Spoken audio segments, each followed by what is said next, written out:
Halo semuanya, kenalin nama aku Muhammad Ihsan.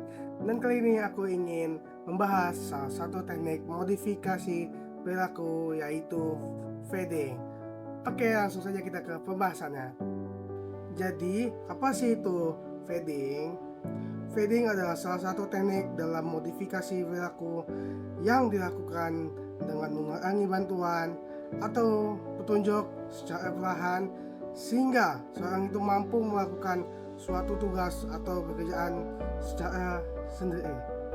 Pada awalnya bantuan dikasih agar proses pembelajaran menjadi lebih mudah. Namun, dengan meningkatnya kemampuan, bantuan itu dikurangi atau dihilangkan sedikit demi sedikit sampai tidak dipakai lagi. Tujuan utama fading itu, teman-teman ya, adalah membuat individu tidak menjadi bergantung kepada orang lain. Oke. Ya. Nah, untuk contoh-contoh penggunaan teknik fading ini, teman-teman ya, sudah banyak sekali digunakan di dalam kehidupan kita. Contohnya, satu, ketika kita ingin mulai mencoba memasak, belajar memasak. Kedua, pas kita ingin belajar mengetik, mencoba mengetik dengan 10 jari tangan kita dengan cepat. Ketiga, ada yang namanya mengedit video. Kita mencoba mengedit video, gimana sih mengedit video ini, kita lihat YouTube, kita lihat TikTok gitu. Habis itu yang keempat, ini adalah paling banyak digunakan di sini, yaitu pada saat kita ingin belajar public speaking. Oke.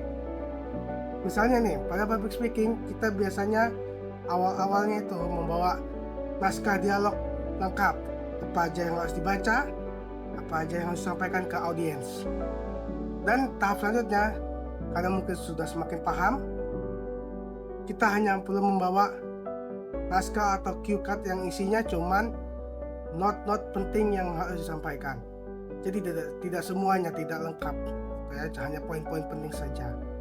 Dan yang ketiga, karena mungkin sudah semakin paham, semakin banyak pengalaman dalam public speaking, kita tidak perlu lagi membaca, bahkan membawa apapun untuk ngomong atau menyampaikan pesan kepada audiens banyak ataupun ke depan banyak layak umum.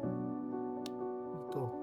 Nah, dalam hal ini teknik fading ini sudah berhasil membuat seseorang bisa untuk tampil dan melatih public speakingnya dengan baik, sehingga tidak perlu lagi membawa naskah ataupun kertas bahkan cue card untuk menyampaikan pesan kepada audiens banyak.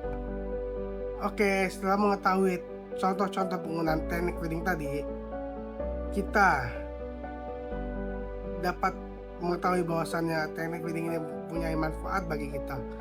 Yang pertama, membantu seseorang untuk dapat lebih mandiri. Kedua, meningkatkan kepercayaan diri. Ketiga, membantu individu untuk tidak bergantung kepada orang lain. Dan yang keempat, kemampuan yang dimiliki individu ini akan jauh lebih lama dan berefek jangka panjang.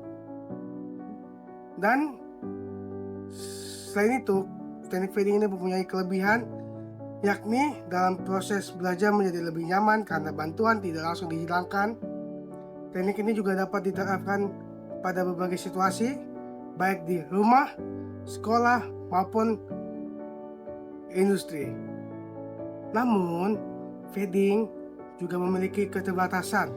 Teknik ini membutuhkan waktu dan konsistensi yang lebih. Jika bantuan dihentikan terlalu cepat, seseorang bisa merasa kesulitan atau kehilangan kepercayaan diri. Sebaliknya, jika bantuan dikasih terlalu lama, seseorang justru lebih menjadi kebergantungan. Oke, dapat disimpulkan, jadi fading itu bukan berarti langsung melepaskan bantuan, akan tetapi mengurangi bantuan sedikit demi sedikit sehingga individu mampu menyesuaikan dan tidak bergantungan kepada orang lain. Mulai dari belajar memasak, mengetik, hingga mengedit video, semuanya bisa menggunakan teknik ini. Semoga video ini dapat membantu kalian semua untuk memahami apa sih itu fading dan bagaimana penggunaannya dalam kehidupan kita. Terima kasih sudah menonton dan sampai jumpa di video selanjutnya. Bye.